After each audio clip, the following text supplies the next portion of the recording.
Chegamos na Rede Papa no dia 2 de outubro, exatamente o dia em que o Brasil se divide. Como assim? Afinal de contas, a galera do verde e amarelo, que também é a cor do Brasil, mas por algum motivo mediúnico colocaram com a cor de um candidato. Mas a galera de um candidato optou por colocar que eu vence no primeiro turno. A galera do outro candidato, que tem uma cor vermelha, também não sei porquê, resolve fazer a mesma coisa. Afinal de contas, quem vai ganhar no primeiro turno, a gente não tem a menor ideia e, sinceramente, pra gente, o que interessa é que nós estamos colocando 20 litros de gasolina aditivada. E com isso a gente começa a andar de novo com o automático, que foi para Curitiba recentemente, que vocês viram aí. Muito bem, então nesse dia eleição, vamos pegar algumas imagens, nós vamos fazer um tour aqui. Região do Sumaré para a votação lá da Simone, região do Brooklyn para a votação minha. E vamos nessa onda. Vamos ver o que dá.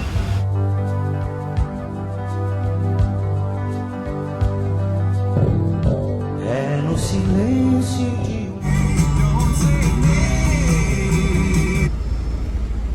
E começamos, vamos pra cá. Começamos mais um. É isso, saímos da Rede Papa, como você tá vendo. E aqui é a etapa precursora da avenida mais famosa da América do Sul. Pode falar o que quiser, a avenida mais famosa da América do Sul é essa que nós vamos chegar daqui a pouco. A famosa Avenida Paulista. Ave mãe! E o carinha ali meio grosso de volante, o GGX 3256, uma EcoSport caindo aos pedaços. Mas enfim, vamos lá. Então aqui, ó, galera de ciclovia tem que andar devagar hoje, hein? Hoje é 40 por hora aqui, agora que eu lembrei, não 50. Porque tem esse pedaço aqui da galera com criança andando em ciclovia. E basta uma única criança desavisada cruzar o tijolinho baiano aqui, pau, de frente no Monza. Aí já viu a merda. É isso. Mas enfim, então vamos aqui. Isso aqui é aquela avenida que a gente sempre fala, né? Aqui da Baixo das Árvores é o final da Vila Mariana. E isso aqui não anda nunca de final de semana. Hoje, dia de eleição, a Paulista provavelmente não está fechada para carros, assim imagino. Justamente por ser dia de eleição. Do contrário, domingo ela fica fechada e a galera anda ali a pé. Tem muita banda de música, enfim, tem de tudo, né? A Paulista provavelmente vai fechar mais tarde, dependendo dos resultados da eleição aí, que começam a surgir depois que o TSE começa a controlar as urnas. Vamos ver o que vai dar. Veio com a camisa do Monza automático e andando aonde? De Monza automático, como você sabe, está agora de tanque cheio. Milagrosamente o sol apareceu depois de 15 dias em São Paulo, céu praticamente azul, mas não se anime, porque amanhã já está prevista uma nova frente fria que vai durar pelo menos talvez o próximo milênio, não sei exatamente o que.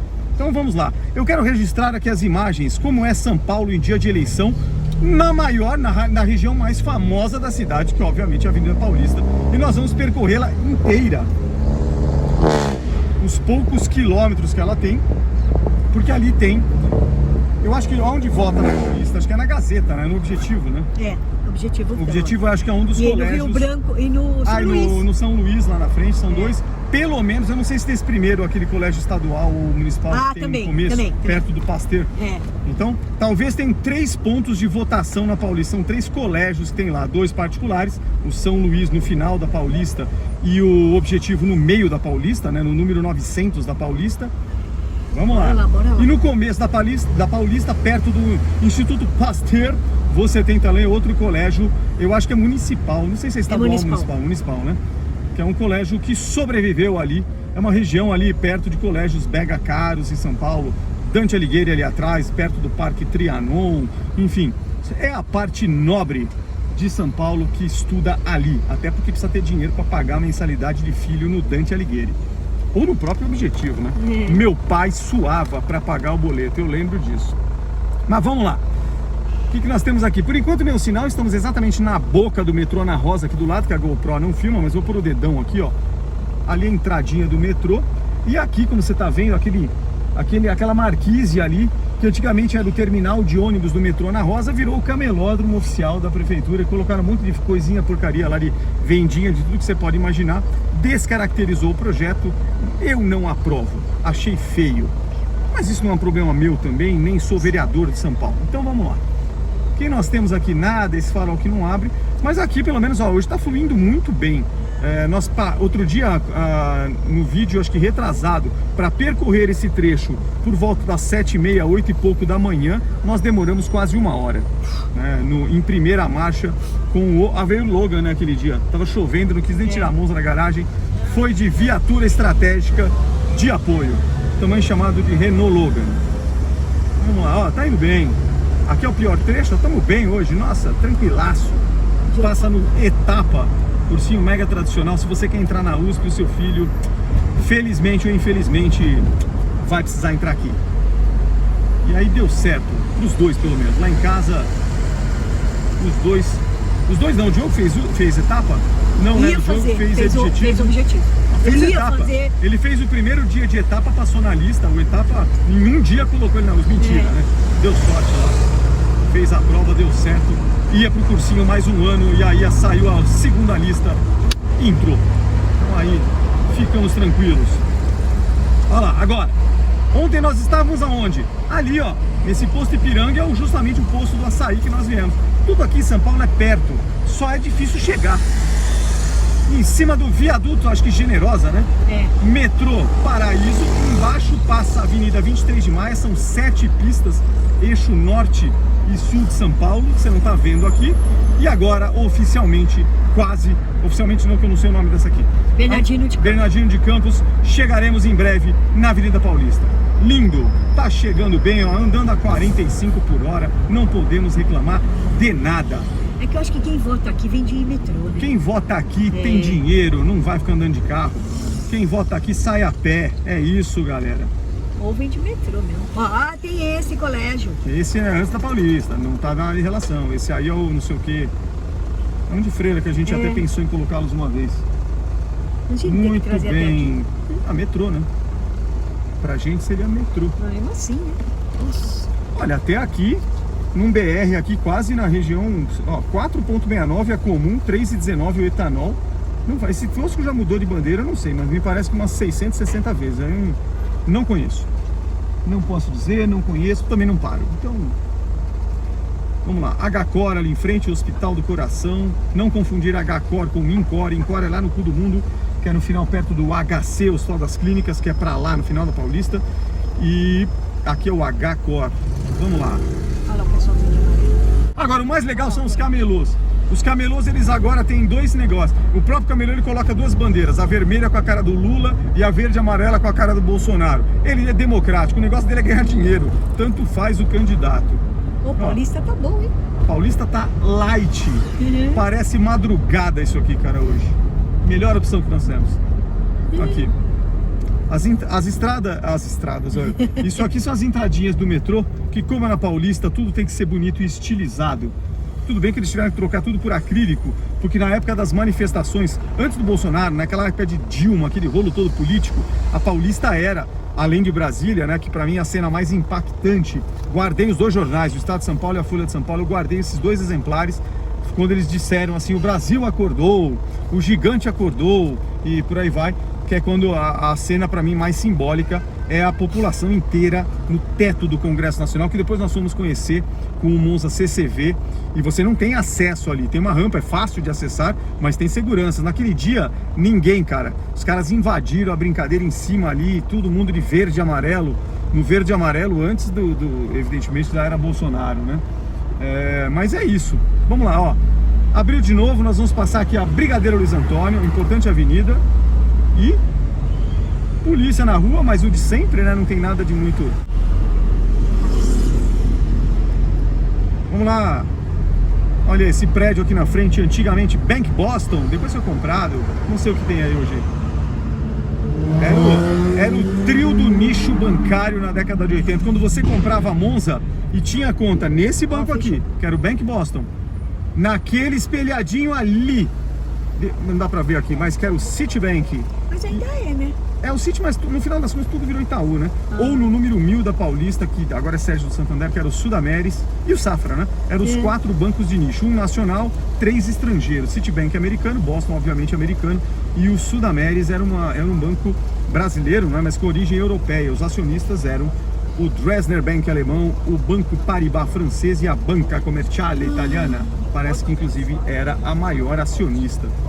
Enfim, Aqui, vamos lá, Paulista. Olha, tá bem tranquilo a Paulista. Não podemos reclamar. Ó, aqui é colégio de votação. É, o Gazeta. A Gazeta. Objetivo. Por isso que tá essa muvuca. Tem uma aqui, muvuquinha aí ó. pra parar ali pra descer, né? Talvez. Uhum. Deixa eu ver que tem polícia aqui. Pessoal, olha aqui. É. Vamos ver. Olha lá. Abriu, bora lá. Mas olha, é mesmo. Vamos ver na porta aqui. Polícia. Bastante polícia. Vamos lá.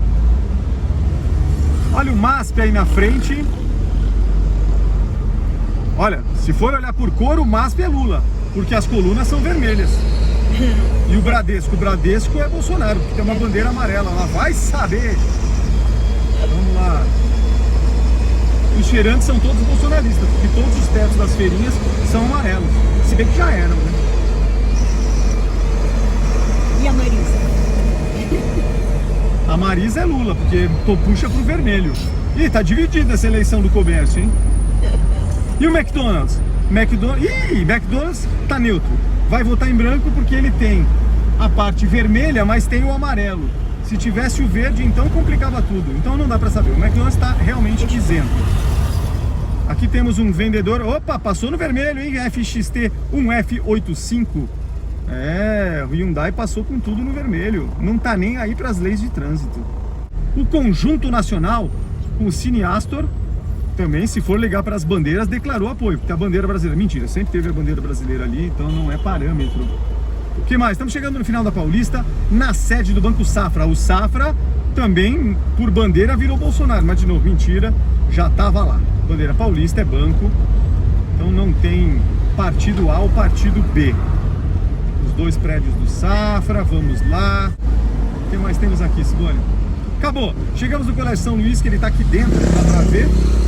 Vamos descer o túnel dos cheiradores de crack, indo para Doutor Arnaldo, aonde tem a maior parte de eleitorado não votante, que é o cemitério do Araçá. Todo mundo que está lá, nenhum vota, gente. É o maior índice de abstenção que existe. Mas então, acontece também. Meu pai não vai votar. Meu pai, tua avó, meu avô, minha mãe, eu fico cremado. Muito bem. Olha, essa parte aqui que nós passamos ontem, no episódio, eu mostrei de cima do Instituto Moreira Salles. Pronto. Avenida Doutor Arnaldo, em direção ao Sumaré. Vamos ver aqui. Depois nós vamos fazer o tourzinho para Brooklyn. Pô, é lá na antena, assim. Mas é que lá vai 7 virar. quilômetros. Não, mas lá vai... Então, são duas que viram. Mas vai virar lá na Oscar Freire. Imagina. Olha lá. É lá depois do cemitério. Então, mas nem chegou o cemitério ainda. Os índices de não votantes. E você sabe que a Justiça Eleitoral colocou aqui no velório uma vez urna. Não apareceu nem à meia-noite. Nada, não voto. Mas também meia-noite não pode votar, né? O horário é de manhã até às 5 ou 6, não me lembro agora. Muito bem. Galera, chega. Próximas imagens chegando ali no colégio da Simone Vota.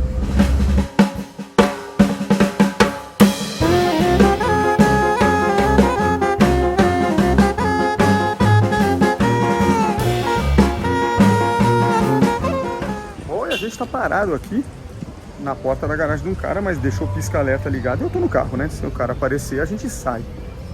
E aqui, ó, colégio tá bem... Hoje tá diferente das outras eleições, hoje tá bem movimentado. Da última vez eu achei vaga mais fácil. Bastante gente ali na rua, também dos dois lados parados, a rua fica com uma pista só. E brasileiro adora descer na porta, né? Então ali a entrada do colégio, não sei o nome desse colégio. Enfim.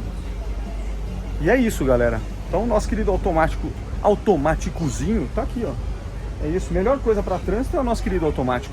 Depois, saindo daqui, nós vamos em direção ao Brooklyn. E aí vamos ver como está o lado da Zona Sul ali, enfim.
Tá com uma cara boa. Tá. Depois de votar, tem que ter um Esperando o chopinho. resultado. Mas depois que tomar chopp, qualquer resultado, só quando a gente fica sóbrio que a gente vai ver.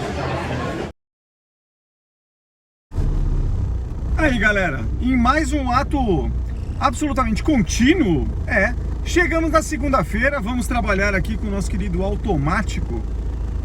Ontem eu tenho só... Desculpem. Ontem eu tenho só elogios para esse carro, tá? Nós pegamos aqui nesse negócio, naquele trajeto todo que nós fizemos de votação, especialmente para chegar no Sumaré, a gente teve um trânsito pesado. Então, se eu somar as horas de trânsito que a gente teve, então eu tive todos os tipos de trajeto. Trajetos mais demorados, e no anda e para. Caramba, o que esse cara tá fazendo? Será que falaram para ele que inventar na roda? Porque arrastar assim é duro, né? Bom, e trajetos mais rápidos, por exemplo, do Sumaré em direção ao Brooklyn, estranhamente a cidade estava meio deserta nesse trecho.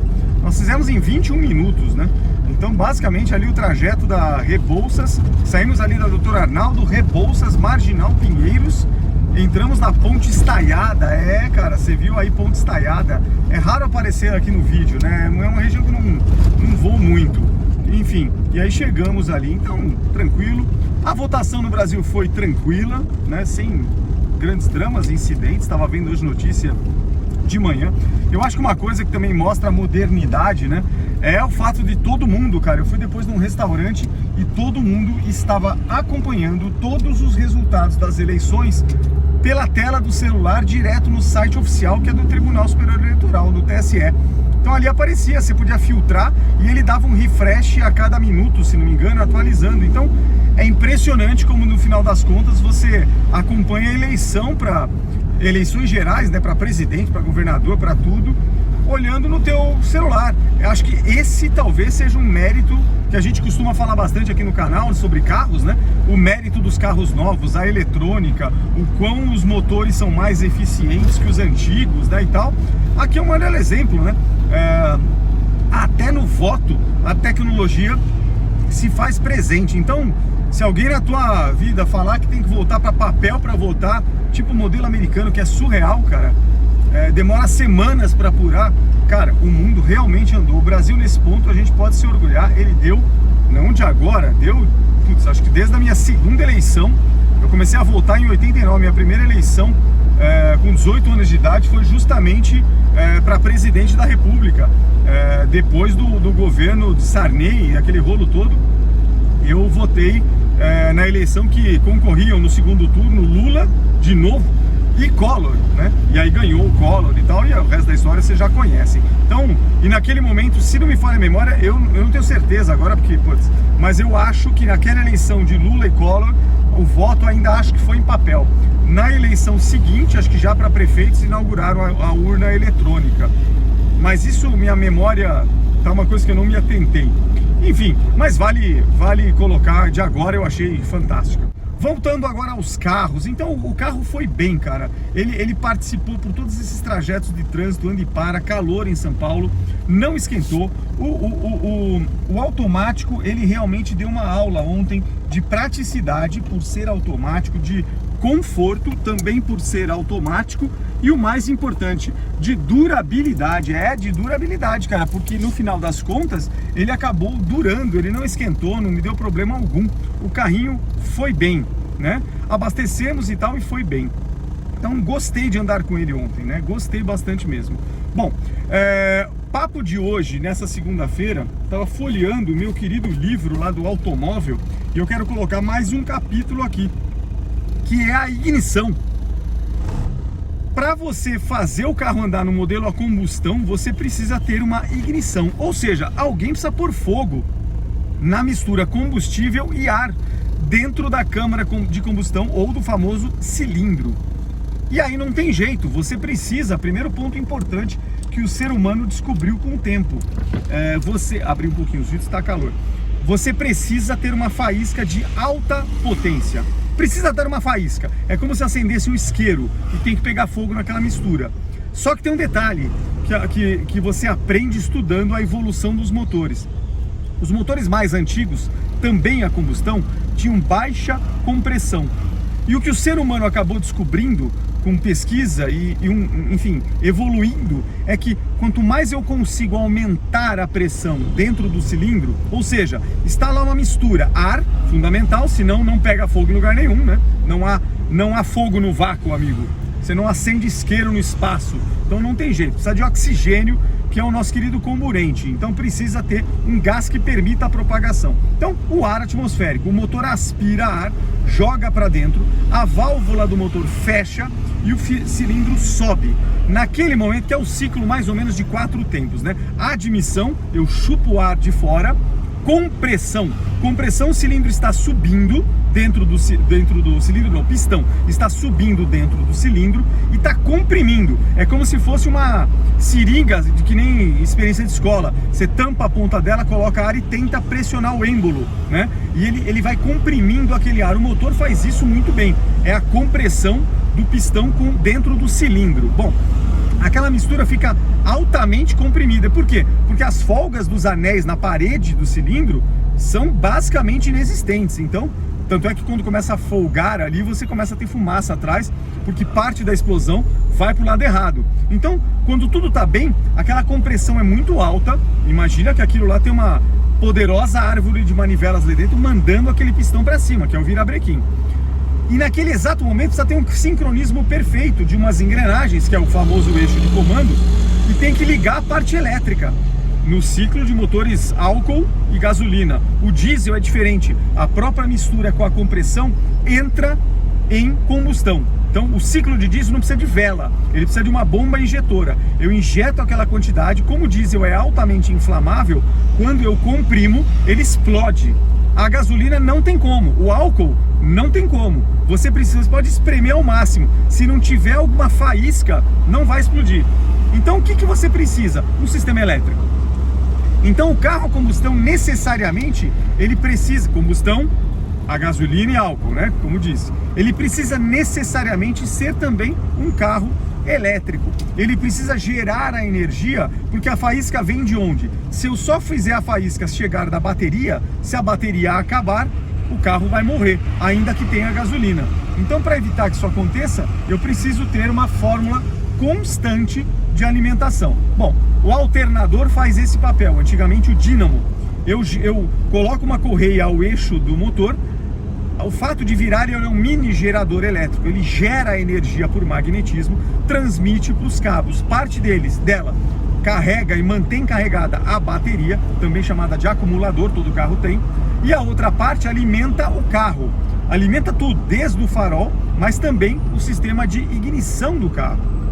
Nos carros antigos, né, que não tem nada eletrônico como esse aqui, você precisa ter uma forma de dar a faísca. Então os carros têm aqui no modelo a gasolina e álcool a famosa vela de ignição. É um componente que obviamente vai atarrachado, é uma rosca mesmo, no cabeçote do motor. Para que ele está lá? Para ficar bem de cara na câmara de combustão do cilindro. Ele tem que estar ali. A pontinha da vela, ela tem uma ligação metálica, tem a parte central, onde vem a tensão, e a pontinha da vela faz o circuito elétrico fechar. Porque o circuito elétrico, como você sabe, ele tem positivo e negativo em qualquer lugar. Então, conclusão, você precisa fazer isso acontecer, que é o quê? Você tem que ter o terra, digamos assim, da vela vem pela carcaça do próprio motor, é a chamada massa do carro, né? É o negativo do carro.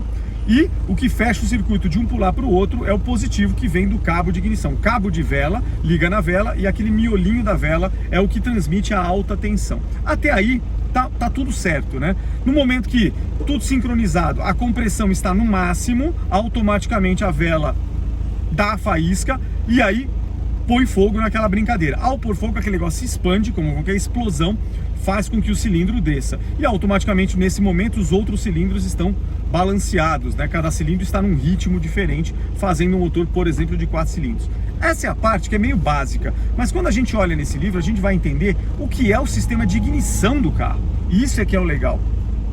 Como é que o desgraçado dá a faísca? Por que a faísca não fica lá constante? Que nem, sabe, fogão que hoje em dia tem partida elétrica, você aperta um botãozinho e ele fica lá fazendo aquela faísca. Imagina uma vela sendo aquilo lá. Por que não fica direto, as 4 velas fazendo isso? Porque pouco importaria, né? Se não tem mistura, não ia pegar fogo em nada. Bom, o sistema ele tem um sincronismo que é dado pelo eixo de comando. O eixo de comando ele está ligado a uma outra peça que é o distribuidor. Como o nome diz, ele distribui. No carro 4 cilindros, ele distribui aquele foco de energia que está sendo gerada por um outro componente que eu já vou falar, que é a bobina, para um determinado cilindro exato, para um dos 4. Por isso você tem... E a ligação é feita 4 cabos de vela, o cachimbo dentro do distribuidor vira, cada hora ele fecha dentro da tampa do distribuidor o circuito com um dos 4 cabos ou uma das 4 velas. Então, sincronizadamente, um dos 4 cilindros é detonado, tem a faísca da vela. Tudo bem até aí também, mas aí vem a parte elétrica, né? Como é que a vela sabe? Bom, ela só sabe porque a posição é engrenagem, então a vela não sabe nada. A vela, ela recebe a energia e quando fecha o circuito, o cachimbo do motor está na mesma posição do cabo de vela e ao fechar esse circuito, manda para a vela correspondente. Então, toda a tampa do distribuidor, ela tem um cabo que vem direto da alta tensão da vela, da bobina. Agora vamos dar um passo para trás desse conceito. E a tal da bobina? Eu preciso gerar uma faísca poderosa.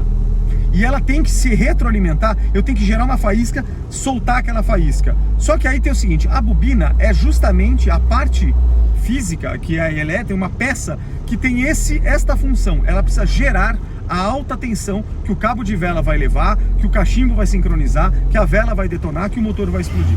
Então assim, se a bobina não gerar alta tensão, for uma faísquinha fraca ou não tiver faísca, o carro não anda, o carro não pega, o carro não funciona no motor a combustão a gasolina, ou a etanol, ou álcool.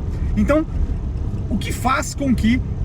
Da onde vem essa alta tensão? Nós estamos falando hoje em dia de um Monza, de uma bobina que é a vermelha da Bosch, 69 mil, sei lá eu quantos volts. Da onde está essa energia toda? Eu não tenho uma bateria com 69 mil volts, a nossa bateria é corrente contínua e 12 volts. Como eu faço isso? Aí, amigo, é lei da física. Eu consigo transformar energia com baixa tensão, 12 volts, em altíssima tensão, de uma forma simples, trocando elétrons. É meio louco isso, e a gente não enxerga, então só quando você estuda você entende. Então a bobina, na verdade, quando você serra ela no meio, ela tem três peças fundamentais. Um enrolamento de cobre, bobina, porque ela precisa gerar um campo elétrico, e ele é chamado de enrolamento primário, é onde vem a baixa tensão, os 12 volts que chegam da bateria do carro, né, recebe ali. Ela está aterrada e tal, então ela faz aquele negócio. Ela tem um núcleo, ela tem asfalto em volta dela, porque ela tem uma questão de troca de calor e tudo, né? Tem uma segurança, bobina asfáltica, por isso que ela tem aquele formatinho cilíndrico, é diferente das modernas que são puramente eletrônicas. Vamos lá, pronto. Então ela tem um enrolamento primário, que é o que vem a baixa tensão, provavelmente da bateria. Aquilo é meio constante, e depois ela tem um eixo de ferro. E dentro nesse eixo de ferro está enrolado um enrolamento secundário, com fiozinhos muito mais fininhos. E olha que loucura! O fato de pegar do enrolamento primário, ter uma tensão, energizar o enrolamento primário, trocar elétrons com esse ferro que está lá dentro, faz com que, na hora que eu corto o circuito por meio da ignição ou do platinado, ou no caso da ignição eletrônica, eu fecho o circuito, aquela energia elétrica armazenada, no momento que eu paro o circuito, ela precisa ir para algum lugar. A energia não pode ficar parada. Por quê? Porque é uma lei universal. Ela tem que se dissipar de alguma forma. Quando você não tem para onde escapar, ela se dissipa na forma de calor. É por isso que muitas vezes a bobina esquenta.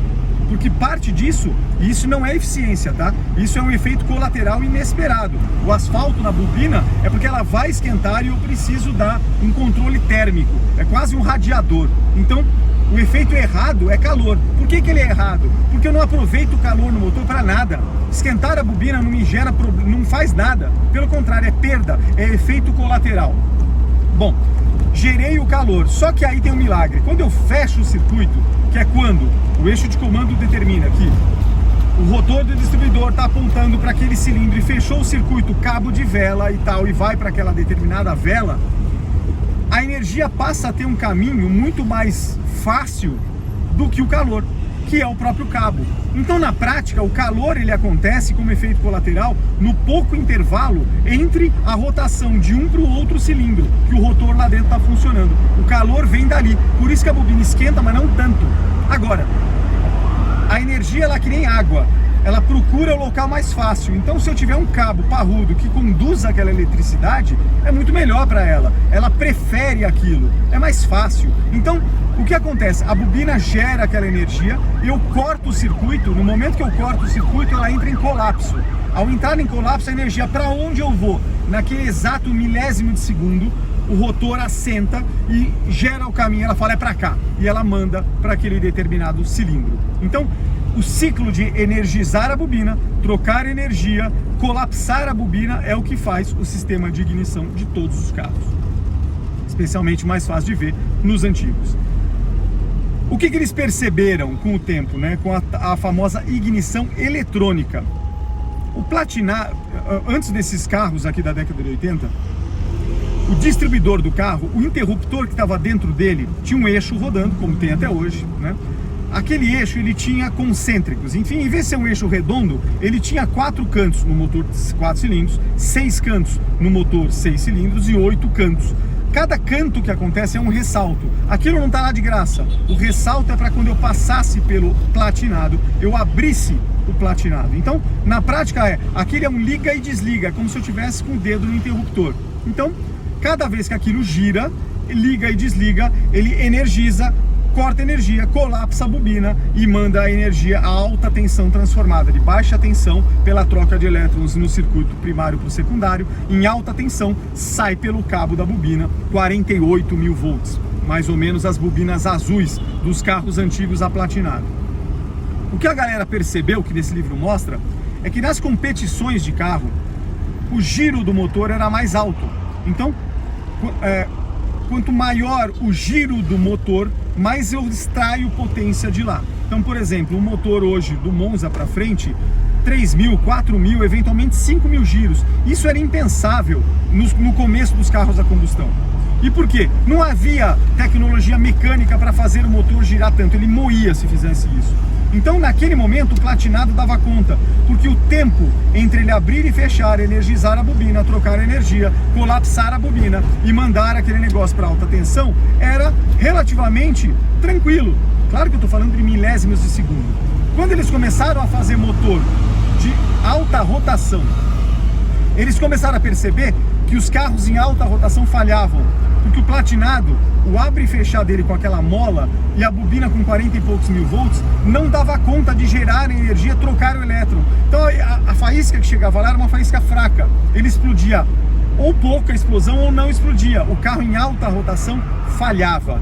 Naquele momento, o que eles fizeram? Descobriram um jeito. Como é que eu faço com que eu tenha uma velocidade maior no interruptor? É como se o meu dedo ligasse e desligasse o interruptor mais rápido. E aí veio a maravilhosa ideia do transistor, que já era algo conhecido desde a década de 70. Rádios, TVs e tudo mais. Não estou falando de circuito integrado e de eletrônica, estou falando de transistor, que é o melhor do que simplesmente capacitores e tudo. Então, quando eles colocaram transistores dentro de uma caixinha isolada termicamente, que foi o módulo de ignição eletrônica, a velocidade passou a ser muito maior. E naquele momento permitiu que eu gerasse uma bobina mais parruda, que são as KWs ou as vermelhas da Bosch, com 60 e tantos mil volts. Ela permite a geração de 60 e tantos mil volts. Aliado ao transistor, eu dou uma faísca muito mais consistente. Então, a ignição eletrônica no carro a passeio parece besteira, mas basicamente ela teve uma missão de, primeiro, muito maior durabilidade.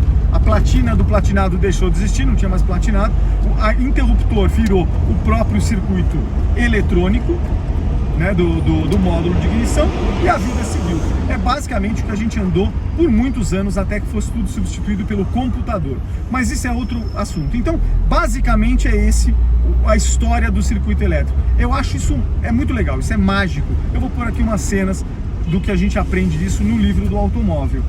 E só eu comecei a falar e não terminei. Os motores antigos eram de baixa compressão, significa que você extraía pouca potência do mesmo bloco do motor. Quanto maior você consegue colocar de compressão num cilindro, mais potência ele gera.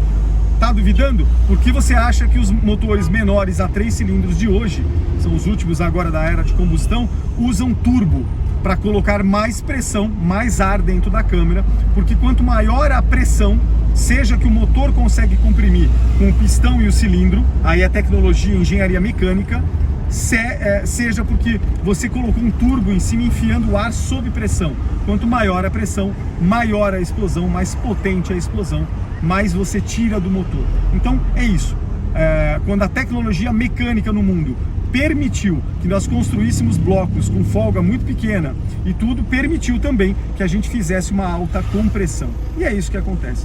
Galera, terminei aqui de falar bastante, vocês estão vendo aqui o trânsito padrão. Fico por aqui, é isso aí. É aqui que eu sempre vou seguir, meu coração. Bate mais alto dentro de um Chevrolet.